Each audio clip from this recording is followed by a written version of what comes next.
Well, we are 3 months into the year, and chances are that you have either given up on your New Year's resolution or perhaps about to. And it's likely that you've gotten to that point because you probably have certain needs in your life that haven't been met.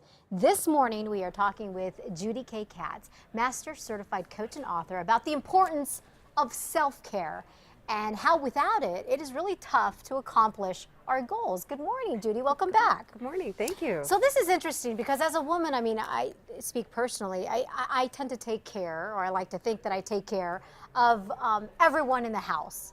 And then usually my needs are at the very end. This happens a lot. And this gets in the way. It does get in the way. So let's talk about how sometimes I think we tend to be really hard on ourselves. We were discussing how that could be an obstacle. Absolutely. We are hard on ourselves. And it is, you know, we get really tired and we get stressed and we have internal things that we really want for ourselves. But the problem is that we don't give ourselves permission to have our needs met.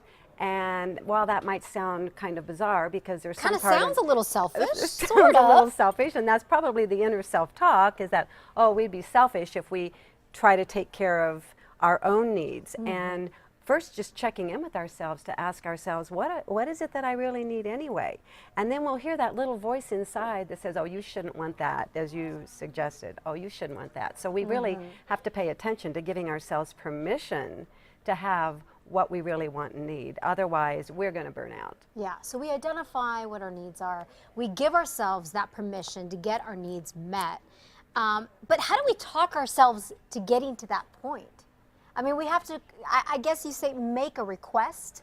We got to request it of ourselves. Once we realize that we have a need and we recognize that we are going to give ourselves permission to have our needs met, because if we're not saying yes to ourselves, the world isn't going to be saying yes to us, and that's a huge fact right there. And the next thing is that we have to make requests, not only yes of ourselves, to request of ourselves to take better care of us, and then to perhaps make requests in your world. Oftentimes requests will sound like this: oh, I just wish I had more time. I wish I had somebody to help me. Like you say that next to your spouse, for example. Guilty of it. In passing. In passing, in yeah. passing. Yeah, like, you know, let's say you're at home and you have so much to do, you got dishes to do.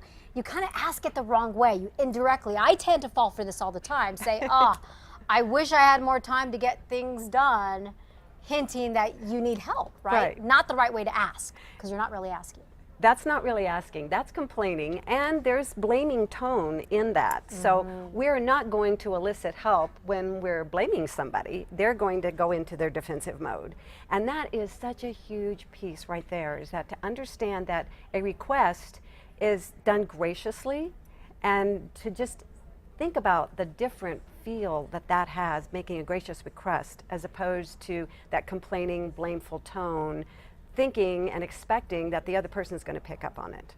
At the end of the road here, this is what really is going to help get your needs met and get those goals accomplished. Judy, you talk a lot about this in your book. Can you talk to us about your new book that you've written? Oh, thank you. Beyond Your Shadows of Doubt: Ascend Out of Fear and Conflict into Confidence and Your Authentic Power. And having that authentic power is what really does allow us to be able to make these requests. But first of all, again, we have to give ourselves permission. We have to love ourselves enough. We have to care enough about ourselves in order to take care of ourselves, rather than expecting other people. And I go into a lot of detail, particularly why we don't do that and how to get out from underneath that. That's important to recognize from the get-go. Judy, thank you so much for coming in and talking to us about this, giving us some tips. For more on what Judy does, by the way, and her book, please visit our website. We have a link directly to your links. Just go to CASA.com and click on the CASA blog.